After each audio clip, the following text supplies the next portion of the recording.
Imagine a country suddenly cut off from nearly all its oil, trade, and international support overnight.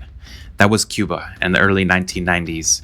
After the Soviet Union collapsed in 1991, Cuba lost over 80% of its trade in an instant. The island had relied heavily on Soviet subsidies, oil, machinery, food, and billions in financial aid. When the lifeline disappeared, Cuba entered what would become known as the Special Period in time of peace. This wasn't a war, but the conditions felt like one. Fuel shortages brought public transport to a standstill. Electricity blackouts lasted 12 hours a day. Cubans turned to bicycles and ox-drawn plows as cars and tractors ran dry. Food was rationed, meat nearly vanished from the diet, and malnutrition spread like wildfire. The government scrambled to adapt. Urban farming took off. Rooftops, empty lots, and patios became gardens. Doctors were retrained in natural medicine due to the lack of pharmaceuticals, and for the first time under Castro, Cuba cautiously opened parts of its economy to tourism and foreign investment. The Special Period was a time of immense hardship, but also creativity and resilience. It reshaped Cuban society, tested its revolutionary ideals, and left an imprint that can still be felt today. Aún en esas circunstancias, Cuba y la revolución cubana seguirían luchando y seguirían resistiendo. Fast forward to 2020, when a global pandemic brought most countries worldwide to a complete halt. Tourism became non-existent all over the world, and coincidentally, that is when travel vlogging became one of the more popular niches on YouTube. During the Special Period, people thought Cuba could never be worse. It was so bad that young women had to start selling themselves on the street, an act that Fidel Castro strictly opposed. Women caught were sentenced to harsh prison sentences for trying to feed their family. In fact, I met a woman who was in prison for 14 years for working on the streets, something we will cover in a following video. Since 2020, Cuba has experienced an unprecedented migration crisis. Some estimates indicate that over 1.7 million Cubans have left the island between 2020 and 2024, with the majority going to the US and Canada, Spain, and various countries in Central and South America. This figure represents approximately 15% of the country's population, marking the largest exodus in Cuba's history. Remember how the Mariel boat lift, as depicted in Scarface, had all of the United States up in arms? Well, the Mariel boat lift pales in comparison to what we've seen in recent years. Blackouts are longer, people are hungrier, and the elderly are left destitute. It's safe to say that this is one of the absolute worst countries to be an elderly person in. And things have indeed gotten worse than the Special Period. Having learned about this demographic collapse before I went to Cuba, I was expecting to see an aging population and very few young people, but that's not what I found. Havana is still somehow teeming with life as people cling to the little tourism that arrives. Young people are emptying the provinces en route to the capital to look for any sort of work. Middle-aged and elderly people will praise Obama because he brought an unprecedented amount of US tourists to the country. People were feeling optimistic again.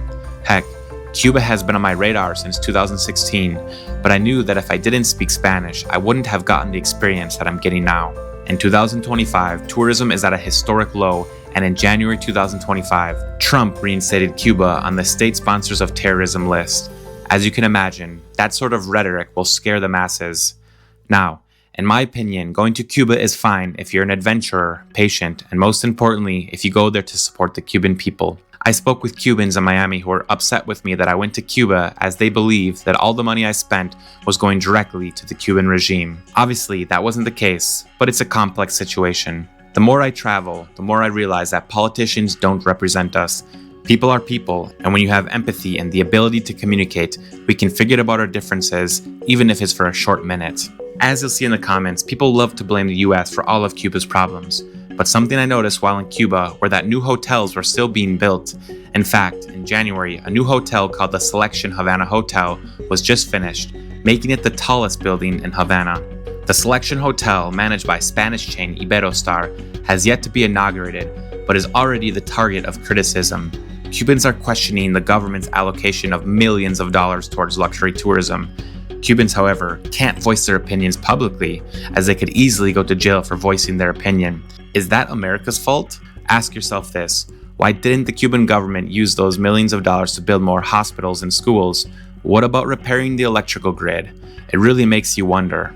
The new hotel, like other hotels in Cuba, are state-owned and operates under GAISA, a conglomerate belonging to the Ministry of Revolutionary Armed Forces that has often been criticized because of the opacity of its business. As a military-run operation, it's exempt from audits, so the public doesn't know how much money was invested into this hotel. Okay, hopefully things make a little more sense now. As for me, I was still very curious as to how the young people are moving forward, because millions still aren't lucky enough to leave what some refer to as an island that's an open-air prison. I admit, this video is quite random, as I would record things that caught my attention little by little during my time in Havana. What's a gym like? What do the elderly think of the Cuban government? How are young people still surviving? So, let's head to the streets of Havana to find out. You know, after living in Spain for 5 years, I basically left my entire life behind in the US. I traded my US SIM card for a café con leche, my US phone plan for some Spanish tapas, good old Snapchat for WhatsApp. I'm kind of like European now. Honestly, I don't even remember my old phone number. If you called it, it would probably forward to Jimmy John's in Milwaukee, Wisconsin. As someone who's constantly traveling to make these videos, I need to stay connected and have reliable and affordable data wherever I go. Local SIM cards are sort of becoming a thing of the past, and let's be honest, paying $15 a day for international roaming is more of a crime than paying US taxes when you don't even live in the US. That's why I use Nomad eSim, a digital SIM card for travelers like you and me. Nomad eSim is a travel app that lets you instantly connect to mobile data in over 200 countries without swapping SIM cards, signing contracts, or selling a kidney to your US carrier. All you gotta do is download the app, activate it in your settings, and boom, you're connected faster than you can say, "Donde está el Wi-Fi?" I've used Nomad eSIM all over the world, from Bogota's dodgiest street to MacArthur Park in Los Angeles to Little Havana in Miami. Nomad eSIM even saved my life in Bogota's red light district by swiftly ordering an Uber thanks to impeccable internet connection. I even used Nomad eSIM to meet fellow traveling YouTuber Timmy Carter at a reggaeton party in Medellin, Colombia. So if you're traveling outside of your home country, whether it's for work, a little bit of mischief, or just an epic adventure, stay connected by using Nomad eSIM and use my special code for $5 off your first purchase. All right, guys, back to Cuba. You guys, we're entering the Barrio Chino, the only Chinese quarters with no Asians in it. All of them have left. All we see are Cubans. I've never been in a place where there's so much desperation. Every single person you see is looking for work, looking for some sort of opportunity. Many of them are just resigned. They're giving up. So they see me, and of course maybe I'm an opportunity to make a sale. Many people are just, what am I supposed to do? So they just sit in the park all day, chit chat with their friends. It's really quite sad. Y aquí vivimos de milagro, estamos viviendo de milagro. Esto no es un milagro, esto es mierda, ni para el baño. Eso tú lo coges con gusto. Usted nació en 46. 47. ¿Cuáles años fueron los mejores de tu vida? Bueno, los mejores años de mi vida fueron del 59 al 64, 65. Y ahí empezó a complicarse la cosa. ¿Cuáles años han sido los peores para ti? Del 63 hasta ahora. Todo lo demás. Del 73 hasta ahora he cagado pelo. Guys, I'm in the deep Havana right now, where the tourists don't really come in. I'm definitely the only foreigner here, but what's interesting is nobody even cares. You know, you go to a place in Medellin or Bogota, everyone's gonna be looking at you, but here, life is just moving at its own rhythm. I think that so many people are just busy trying to find the daily bread, trying to find food for the day, that things are really difficult. So they're not concerned with what's going on in the political world, what's going on, where we're gonna travel, how we're gonna enjoy our life like we would in the United States or Europe. It's just a daily struggle here. But what does a high school look like in the real side of Havana? Look at, like this. Nice paint. Now the kids are teenagers, so I'm not gonna go in there and talk to them, but Mr. Che is right there. And all these buildings are like square patios, similar to what you would see in Spain. And the bell's ringing there, time for them to start class. I really want to see a school because I want to see, do they lack school materials? How do they get school materials? And so I brought some in my bag for kids, but I'm gonna wait till I get to the countryside to hand those things out. It is just like a different world down here, and I just cannot believe we're 90 miles away from one of the most prosperous areas in the whole entire world. It's insane. Nos vemos mañana, Figueroa. Vale, okay? Vale. ¿Puedo ver tu rodilla otra vez? Candela. So, eres camionero. Sí. ¿Por cuántos años? Empecé a los 17 años, jovencito, y voy a cumplir ya 60. Toda tu vida. Toda mi vida. Ya. Y ahora no eres capaz de trabajar o no hay trabajo. No hay pinche. No hay camión, no hay guagua, no hay nada. Sí. No hay combustible en este país. No se puede manejar. Ya. Bueno, ¿cómo estamos? ¿Cómo estás? Pero bueno, se cuida entre ustedes. Sí, se cuidan. claro.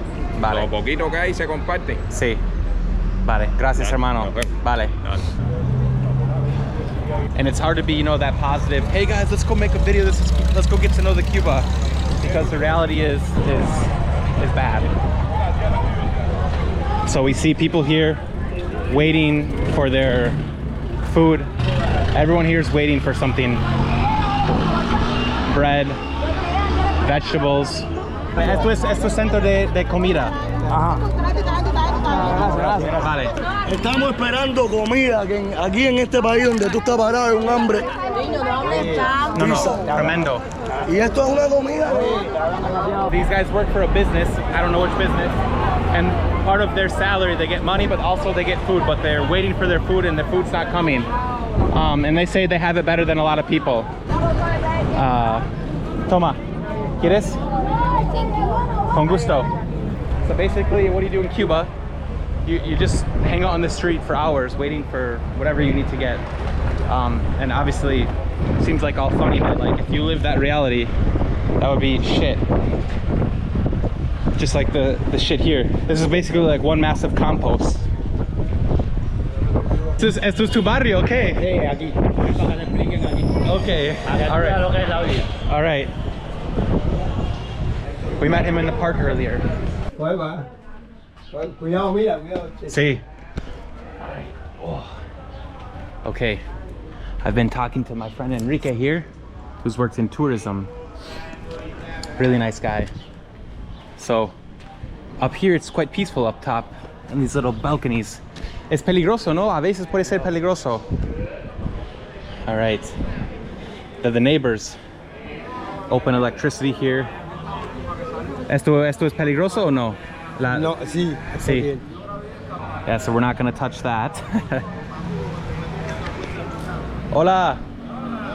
¿Cómo estamos? Hola. They want me to buy them a bottle of rum. Yeah, you could easily fall down this. But you see these structures here, they're quite sturdy and they last for decades and decades, maybe even centuries. And a lot of them have antennas to get TV from other Latin American countries. La televisión. All right, interesting. Se vende la casa. The house is for sale right there. Just imagine if this opened up, what it would be like. Me gusta tu sombrero. Mira, sombrero, los dos somos guajiros. Sí.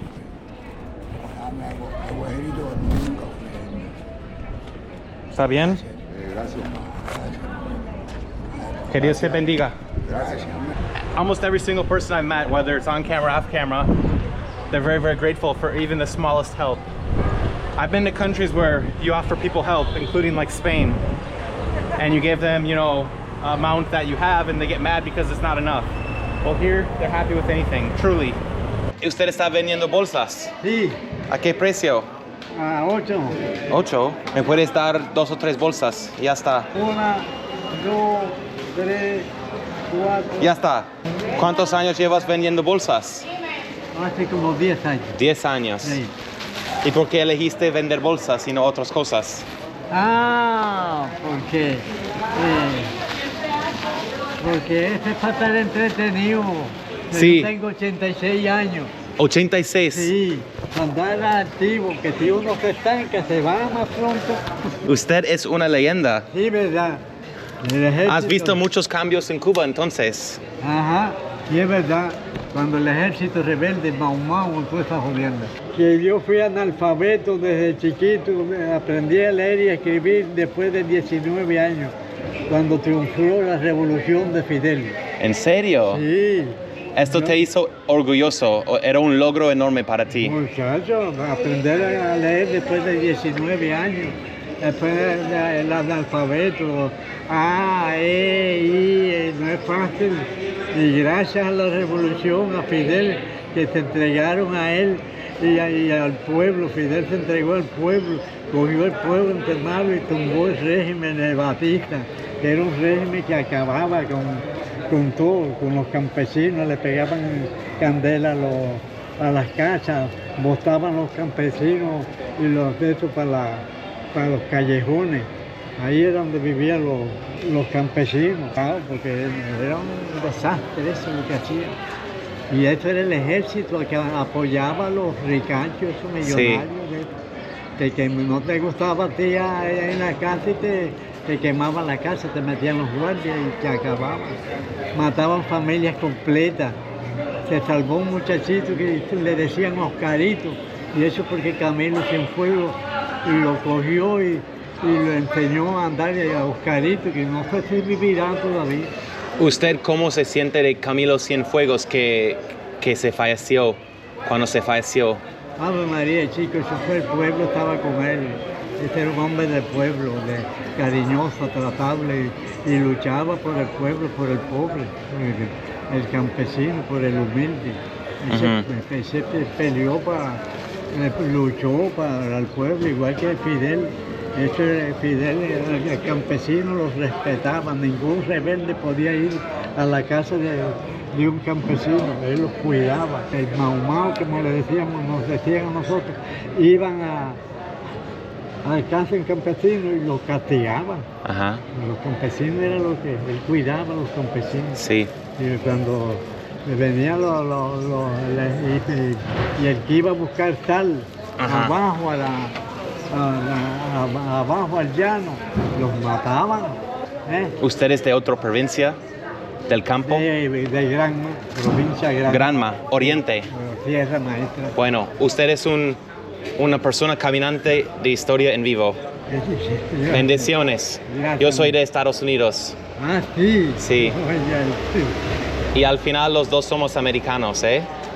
Usted es americano y yo soy americano. Gracias. Bendiciones, bendiciones. Gracias. Me llamo Ronda Rico Elliot. ¿Y dónde nos encontramos? Nos encontramos en el Parque Fedel. Y aquí por la noche, ¿qué sucede en este parque? ¿Qué es lo que sucede? Que dormimos aquí toda la noche, porque no tenemos dónde estar. ¿Por qué usted no tiene casa para vivir? No tengo casa para vivir porque a mí el Estado me quitó mi casa. Cuénteme.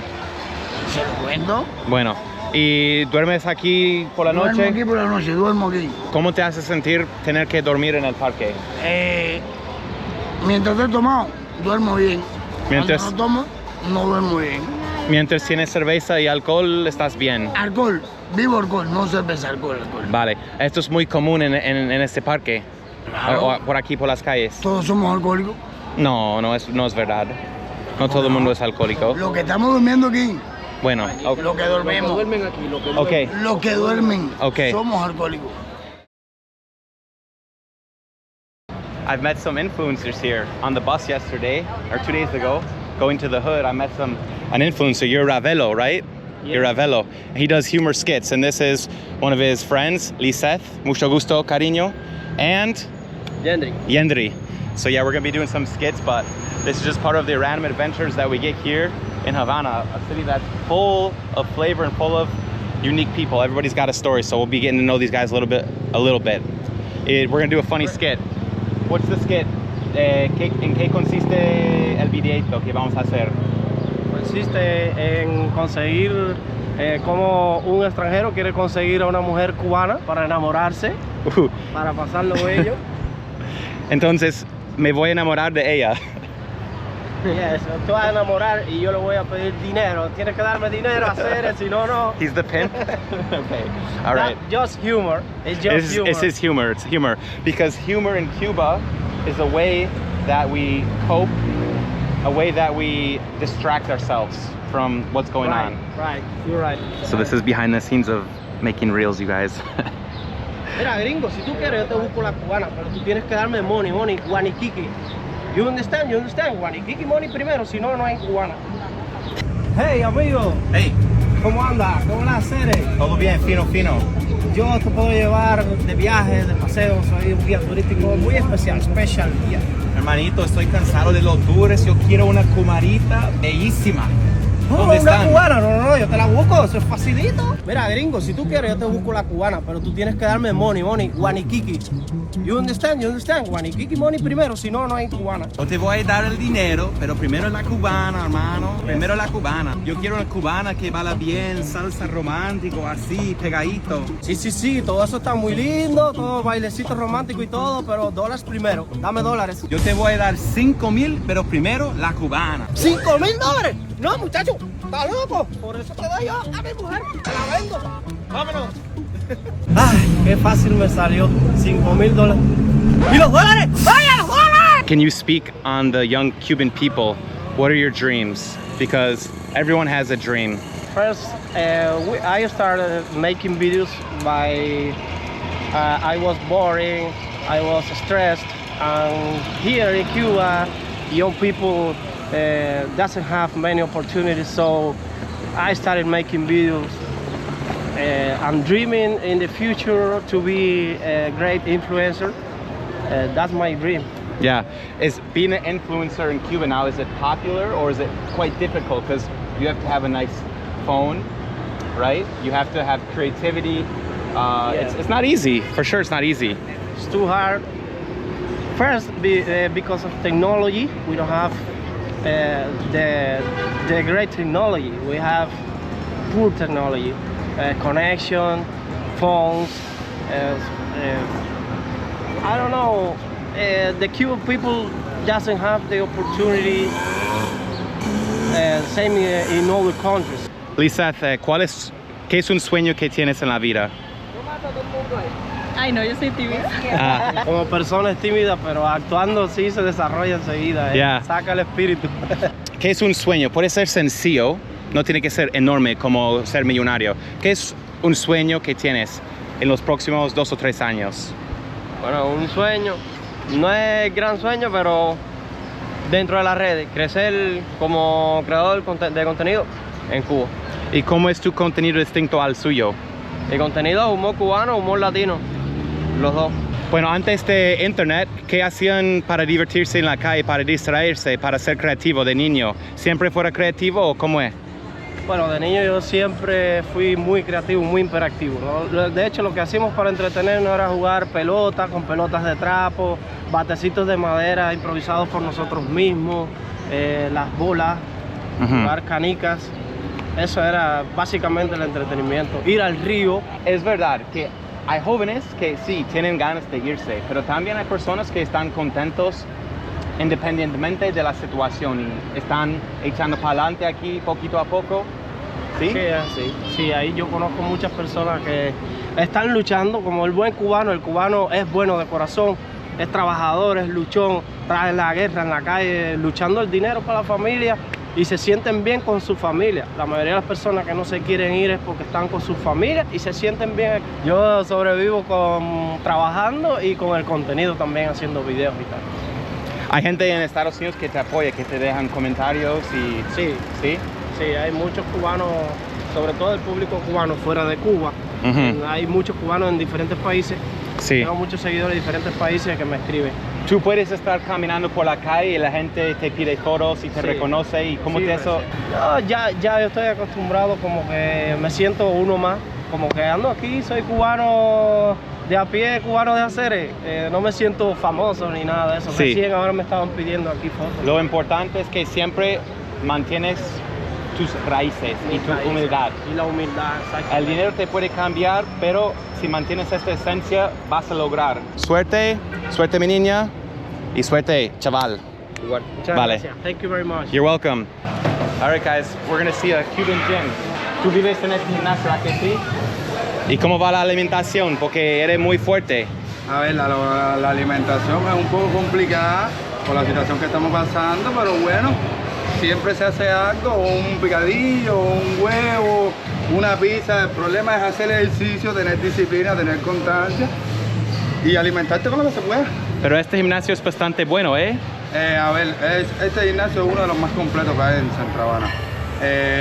Le falta un poco de estética, pero aquí donde están los aparatos que verdaderamente son los buenos para tú ponerte fuerte, para ver si quieres bajar, si quieres incrementar. Es un gimnasio que está bastante completo a pesar de las cosas que estamos pasando. ¿Usted juega pelota? Juego pelota, juego fútbol, practico UFC. Yo soy una persona completa. ¿Tienes un sueño de participar en un deporte a nivel profesional o te gusta el gimnasio y ya está? No, me gusta el gimnasio y me gustaría algún día en la UFC, si se me da la oportunidad de competir, compito. ¿Cómo te llamas? Ángelo, me llamo Ángelo. Vamos a ver el gimnasio, ¿eh? La gente está dándole caña. Wow. They got everything here. Hacia nuestra espalda. Así es. Campeón. Dándole duro, dándole duro. Bien duro. Espalda. All right. So they got everything here, you guys. Squats. That's it. I like this. It reminds me of my high school gym. Woo! Fuerte. 35 pounds or kilos.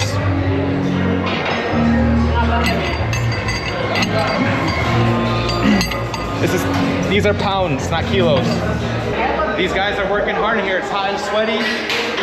This is a great distraction for the young Cuban people. ¿Qué vendes? Jabón para comprarle comida a los ¿Esto qué es? ¿Miel? Jabón. Jabón. En 250. Te voy a regalar esto. Y véndelo, ¿vale? You see, there's many people that are still trying to work, you know? Those are the people that deserve help. So we have the Federal Reserves here, fully stocked up.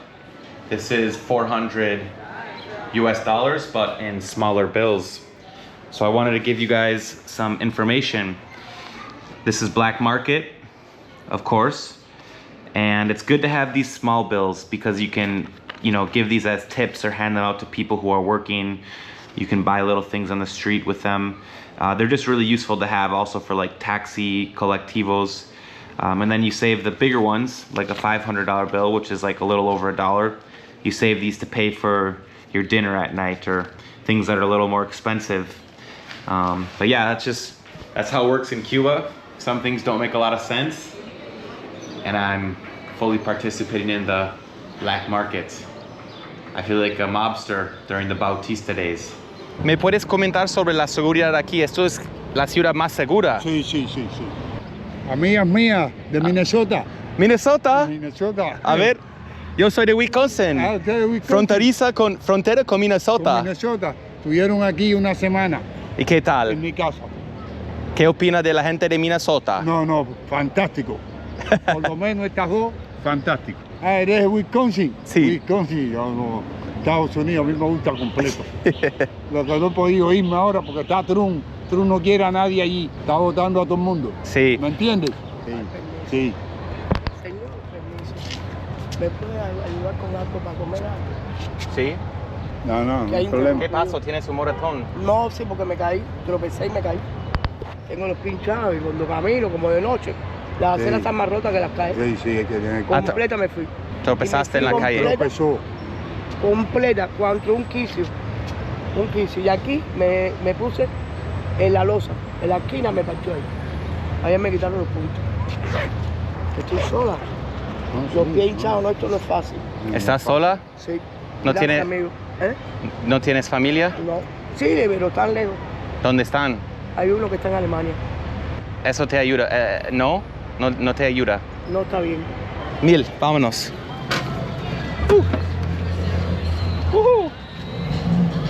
¿Cómo te llamas? Asiel. I think these taxis are the best bang for your buck.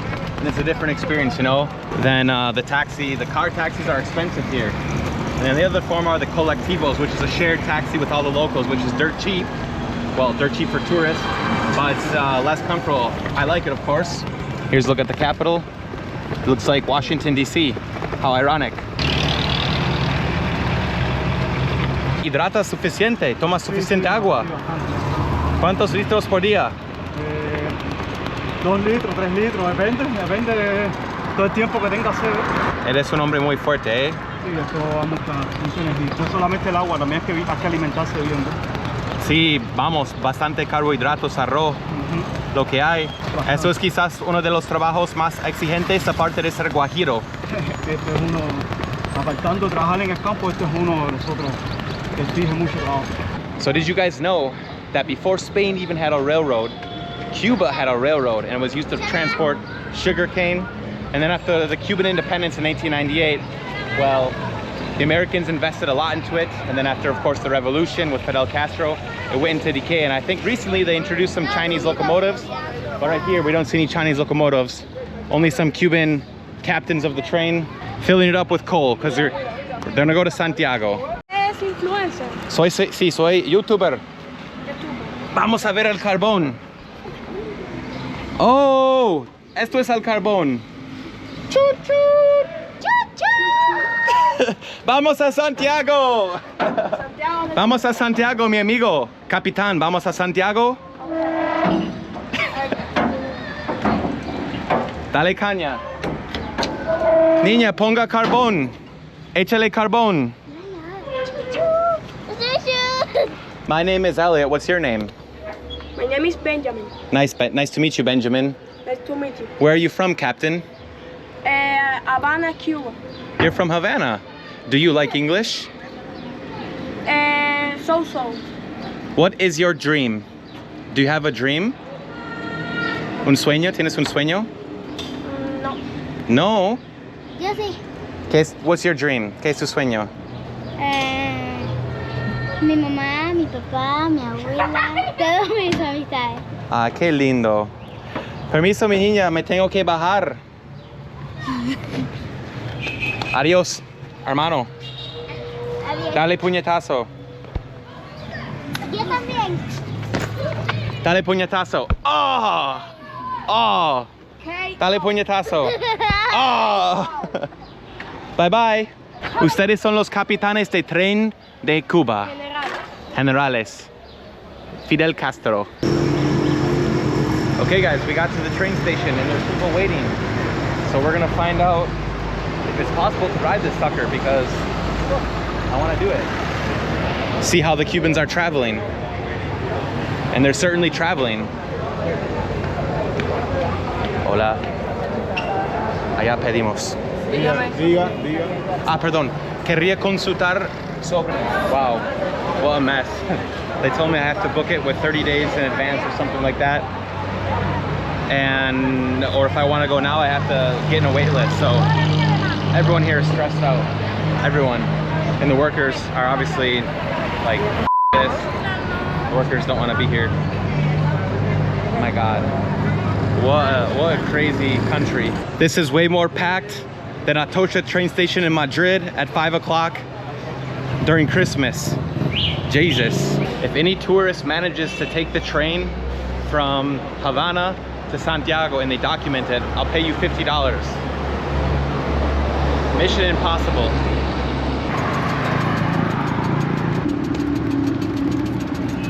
Now this area is where they installed the first warehouses to store sugarcane waiting for exportation, and it was connected to the train that we saw earlier when slavery was rampant before the American Civil War, 1854.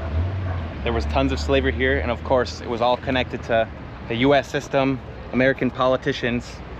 Maybe you recognize the name William Rufus King, who was a vice president who was actually inaugurated here in Cuba because he was too sick to return to Washington, D.C. Wow, we have all that history alive here, and of course the demographic is the best example we have. Oh, look at that. That's a communist military truck right next to the Russian flag. A hotel, an international hotel. Wow. Now, if I didn't tell you where I was, you could probably say, this city square looks like something of Sevilla, Spain, Cádiz, maybe Lima, Peru, Cartagena de las Indias, but no, we're right here in La Habana Vieja, Plaza Vieja, And just a few streets this way, all around us, the streets are filled with crumbling buildings, absolute disrepair and decadence. But anyways, this was ground zero for the auctioning of slaves during the sugarcane era. This was an area where firing squads came to shoot political dissidents, anti-Spanish rebels, and people who also participated in Santeria.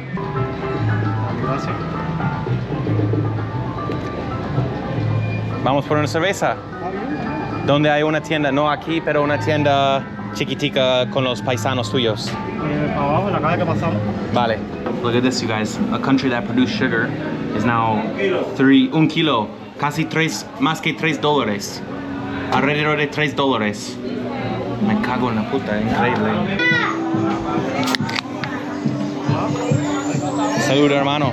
Salud. Aquí estamos en el barrio. Salud. H. H. ¿Qué tal? Aquí tirando. Mejor chofer de toda la Havana. Dice ahorita, mira un Yuma. ¿Cómo te llamas? Alejandro, Alex. Elliot. O me han dicho comandante Hemingway. Oh, sí, por la barba. Comandante Hemingway. H. Gracias, Asiel. El mejor chofer. Asiel, ¿dónde la gente te encuentra trabajando? Por el Parque Central. All right. You guys are on the Central Park. He's always there. Yeah. All right, Asiel. Good, you're a good man. This is a hospital. I really would like to see inside a hospital. I don't think I'd have authorization, but you guys, so this is a health center. I would say it's better off than, here's a room. Just as I thought, I tried to speak to the doctor and I have to get permission from the state. So yeah, you know how that goes. Like in Spain, trying to talk to the Red Cross, they like, go to Madrid, impossible. So yeah, but yeah, I saw inside of it and it was clean, sanitary. And basically I think you go there to talk to the doctor. Maybe he listens to you and then he gives you a diagnosis or something. And then how you get medicine or treatment that's gonna save you. That's another thing. I don't know how that works here. But I do know that people are without medicine. People are without help. The doctors do what they can. So yeah. And of course in the countryside, probably a lot worse. At night, after everybody's done working, they have to come to this area. It's like called Parque de la Fraternidad. They have to wait sometimes for hours. And they gotta get on a bus or one of these shared taxis. What a life. What a crazy life. Todo bien, gracias, hermanito. What a crazy life. Actually, the other day I sat here and talked to 3 nice young gentlemen. Well, actually someone who was a bit older, and he was really pro-Spanish. He told me about the history, saying Spain never had colonies. Every citizen in Cuba was also Spanish. And in that study, that academic field, we call that the Black Legend.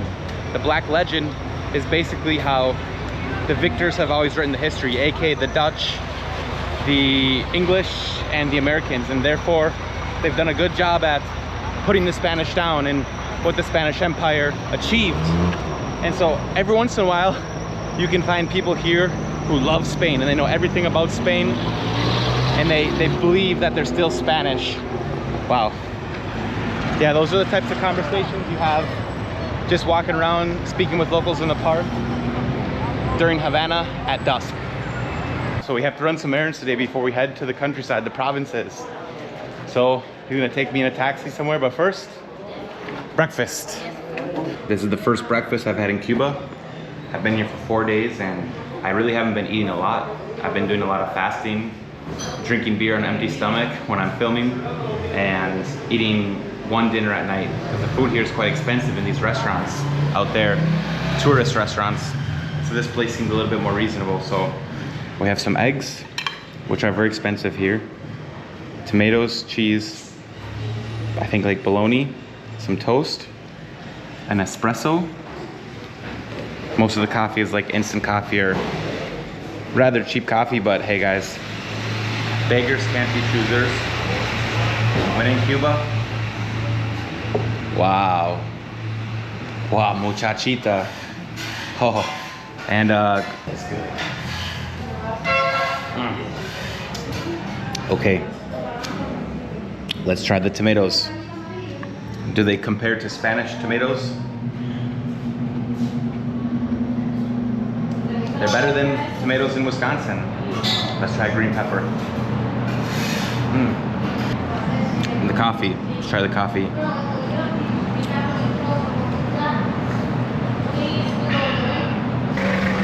¿Verado?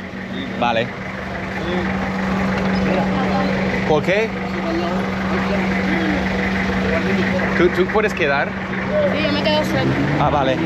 Gracias. Ah, vale. Oh, ok. VIP.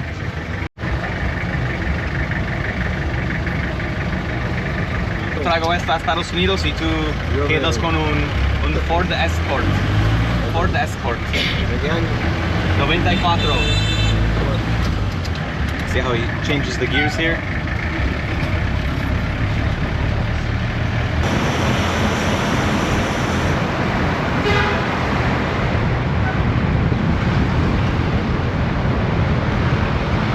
Yani. Hasta luego. Wow. That was nice, you guys. I like that. That's the way to go around here, not those expensive tourist ones. This was 150 pesos. And this is a new hotel, which does not reflect the reality of Havana. I can tell you a lot of people are pissed about it. And this is brand new material, glass. Ibero Ostar. I think that's from Spain, a company. Wow, what a different vibe in this area. Check out this house. Some of these houses are just extraordinary. Like, it blows away the North American architecture. Not even close. I would even argue that it's better than some places in Spain because it's more rustic, more rusty, you know? And it's mind-blowing. And I'm just wondering who's living here. Cuban elites, certainly foreigners. In fact, right now, I found a girl on Reddit. I use Reddit a lot for information. Who's actually from the United States. And I'm gonna go talk to her. Maybe she'll be open to a little bit of an interview because I want to know what the heck she's doing here and what other foreigners are doing here and how that works, especially if you're from the US. The banking, all that crap, it's not easy, but if there's money, everything's easy. From what I understand, here live a lot of foreigners, Spanish, Italian, and this used to be houses of wealthy, maybe middle class, upper class Cubans that fled after the revolution. These are the remnants. They went to Miami, and you know, this really resembles Miami in some ways. Esto parece Miami. Sí. Más o menos. No, pero en Miami no, los basureros creo que no están. Tienes razón. Sí. La arquitectura sí es muy parecida. Aquí viven extranjeros. Sí, sobre todo esta parte de La Habana, porque este barrio es residencial, uno de los mejores. Sí. De La Habana, un barrio residencial dentro de... Y está bastante grande el barrio. Sí, grande. Check this out. This is a house with the Spanish flag and the Canary Island flag. Now, you've seen my videos in the Canary Islands, and there's such a strong link between the two. But here, now families just live here. They said they didn't know anything about the previous Canary Island family, but they still have the flags loud and proud. And this neighborhood is just filled with gorgeous houses. And what an interesting place. This is the history here. This is probably the best country. This is the best country I've ever been for history. And of course you say, Spain, Italy. I don't know, I'm just a big fan of Spanish American history. So in terms of Spanish American history, this is absolutely next level. So this seems to be some sort of market. Papas. Look how small the pineapples are. The pineapples are so small here. And some of the vegetables as well, but this market has it all. And a lot of the meat seems to be, you know, out in the heat. But as we've seen, if you have money, most things are a lot easier here. God almighty, I've been walking around for a few hours. I can't take the heat anymore. I need to find a taxi to get a haircut. Hola, aquí vienen taxis para la Havana Centro. Sí. Usted está esperando, ¿no? ¿Así? Ajá, sí, se esperan así. Vamos a hacerlo. Okay. Esos coches no. No, esos no, solo... Oh, un calor tremendo aquí. Pero te acostumbras. Sí, ahora es que está empezando el calor así. Pero ahora en junio, en julio, en agosto es peor. Peor. Now if you guys can't tell the Cuban accent, when the words end with R, instead of saying peor, you say peor with an L. Mi amor, peor.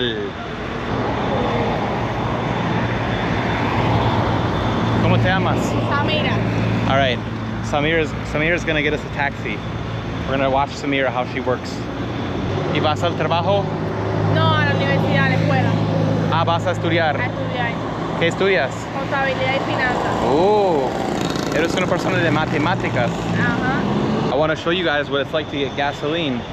So we have a few taxis here, and this looks like, oh, maybe you can get in here, but then you look here, and there's a massive line.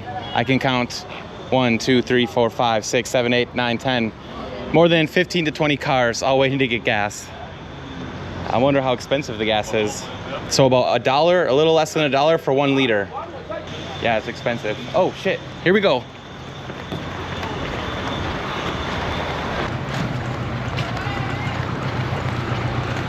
Hi.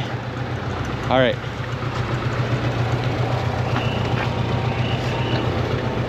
Let's go, Samira. ¿La Habana también? ¿Para qué parte de La Habana tú vas? Havana Centro. Centro Habana, pero ¿para qué parte? No, Yo veo y me bajo. Ya, ok. ¿Qué precio tiene? 2.50.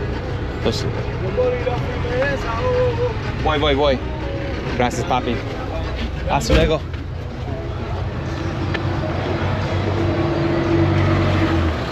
Gracias. Ah, bueno, ya. Nosotros vamos por ahí. Coge por ahí recto, yo te digo. Esta no, la otra. Yo te digo. Nosotros lo dejamos. Better. That was so much better than walking. Very refreshing, that nice Caribbean breeze. Este va a llevar. Ahí. Gracias. Dale.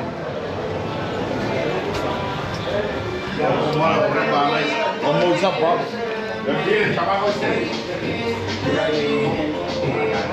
¿Cómo te llamas, hermano? Michael Jackson. Michael Jackson. Rochelle. All right. Era. Ah, Rochelle. All right.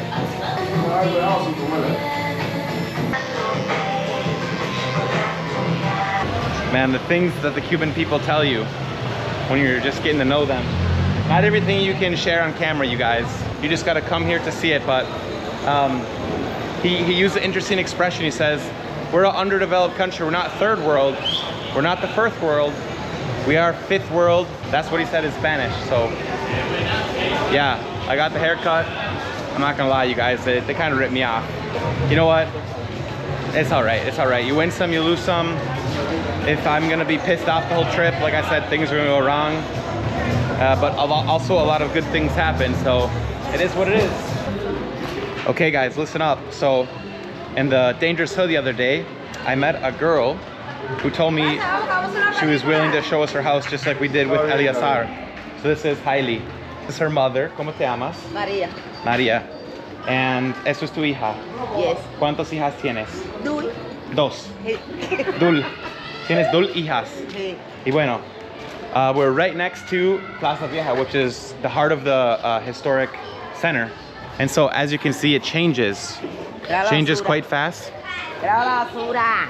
Bueno, and so, ¿qué tal? Esto es tu casa solar. Mi solar. All right. Y Hailey, ¿cuántos años tienes tú? 26. 26. Mis vecinos, nena. Hola, nena. Mucho gusto. Ah, qué bien. Tenemos una peluquera aquí. Manicuri. Manicuri. ¿Y te gusta hacer las uñas mucho? Es un buen negocio, ¿no? Sí. Más o menos. Ajá, Más o menos. Vecina. Vecina. Aunque sea la vecina, es como familia aquí. Todo el mundo es familia aquí. Sí. Bueno, ok. Entonces, ¿usted vive arriba? Arriba en lo último. Wow, look at this one. This one is interesting. Wow. ¿Cómo están? Sí, mi vecina. Lacey, ¿qué tal? Tú eres una persona que le gusta la cámara, parece. A mí me encanta. Y bueno. Los niños, estos son los niños de aquí de Ah, sí, también son tus niños. Más o menos. Ajá. So you can see this one looks quite nice. We have a garden here, some palm trees, a place to park the motorcycle. Esa moto está aquí. Sí, ¿de quién es la moto? ¿Es la tuya? No, esa es de un hombre que está aquí, de mi tío. Qué bien. ¿Cómo estamos, señor? Bien. Bendiciones. Igualmente. Bendiciones, buen provecho. Gracias, igualmente. Sí. Oye, tío. ¿Es tu hijo o nieto? No, vecino, de allá arriba. Bueno, más o menos. Aquí todos los padres son padres de todos. Así es en Cuba. Bueno, I want to see how the nails get done here, because this could interest some ladies. Hay muchas muchachas por el mundo que le interesan las uñas. Sí. ¿Y el proceso aquí en Cuba es diferente que otros países o No, según los materiales que hay, no? No, porque aquí materiales de uña en Cuba no venden, son importados, traídos. Sí, tienes que comprarlo y ya está. Caro, muy caro. Muy caro. Muy caro. ¿Cuánto puede costar hacer las uñas así? Una sesión, más o menos. Aquí lo más barato, 1.500 pesos una nación. Son como $3. 3, 4, 5 dólares. Bien. Gracias. ¿Vamos a subir? Ah, sí, tú tienes las uñas. Qué bien. Y una pregunta. En la cultura cubana, ¿quién paga las uñas? ¿El hombre o la mujer? El que busca el dinero. Bueno, ella me parece una mujer independiente. Yo creo que ella está pagando. Sí. Se ve trabajadora. Sí. Qué ¿Y yo qué bien. parezco? ¿Ah? ¿Yo qué parezco? ¿Qué? ¿Yo qué parezco? Pues tú eres una mujer independiente y una madre muy fuerte. Vale, ¿vamos a subir? Hello. No. All right. Es como una fortaleza.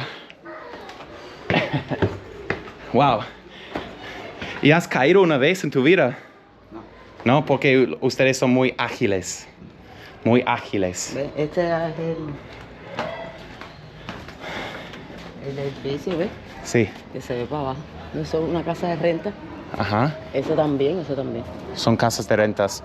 ¿Y la tuya es de muchos años? ¿Muchas generaciones? Sí, era de mi abuela. Qué bien. Oh my goodness. Look at this sunset. Esto es un buen atardecer cubano, habanero. ¿Cuántas noches has visto el atardecer aquí en tu vida? Ponte un número. Oh, infinitas veces. Yo nací en Cuba. ¿Y qué recuerdos más bonitos tienes de tu juventud, de tu vida, de ser madre y estar aquí? La experiencia de ser madre y de la juventud de ser niña. Porque en ese entonces se vivía diferente a como se vive ahora. ¿Qué quieres decir? Que la vida cambió y yo cambié con ella. Y bueno, ¿cuál fue la mejor década de tu vida? La mejor para mí, mi infancia. ¿Por qué? Porque bueno, tenía a mi mamá, yo no tenía preocupación. No pienso como ahora, que ahora soy madre y tengo preocupación. ¿Y tú viviste antes del periodo especial entonces? Sí, cogí una etapa de esa. Me recuerdo que comía manzana caramelada, la manteca original, la que venía en barriles, que cuando niños nosotros jugábamos mucho con el aro. Muchas cosas. El aro es como así con... Sí, es un aro de hierro que nosotros cogíamos un pechero y lo jorobábamos, cosas de infancia. Ajá. Y jugábamos cantidad, eran uno de los juegos que antes, había muchos juegos antes, pero esos juegos sí eran muy tradicionales en los niños antes. Y Jaila, ¿qué recuerdos, qué años más vas a recordar de tus 26 años? ¿Tu niñez, adolescencia, ahora? La adolescencia. ¿Por qué? Por la etapa de la escuela, de eso sí. Sí. ¿Estudiaste después de la ESO, después de high school? ¿Estudiaste algo? ¡Linda! Estoy haciendo una película. Yo estudié hasta onceno en un preuniversitario. Pero ¿tenías ganas de estudiar algo en la universidad? Yo quería ser bailarina, no quería estudiar nada, no me gustaba mucho. Bueno, sí, pero bailar sí. Sí. Okay, guys. Well, listen, I've been here for 4 days. I've recorded non-stop for 4 days. I met her in the barrio. We were both a little tomado, as they say in Spanish. And and yeah, so I'm quite tired. I'm gonna go to the countryside tomorrow and it's gonna be a whole new challenge, a whole new adventure. These people are great. I think this is just a perfect example of the essence of the Cuban, the human side, the heart, the way they open their door for anyone. Everywhere here is open. Nobody here closes the door. Everyone's family, in spite of all the problems. Havana in 4 short days has taught me more than I've learned in many years of my life. And so, vamos a despedirnos, muchachas. Manda saludos a los Estados Unidos. Saludos. A los Estados Unidos de América. Y a los cubanos en el extranjero. En el mundo entero. A todos aquellos cubanos que están allá. Que sigan luchando para una vida mejor. Y buena prosperidad y bendiciones para todos. Y aquí estamos y que aquí estamos en la Plaza Vieja. Aquí en nuestra casa. Bueno, good night everybody. Diga good night. Good night.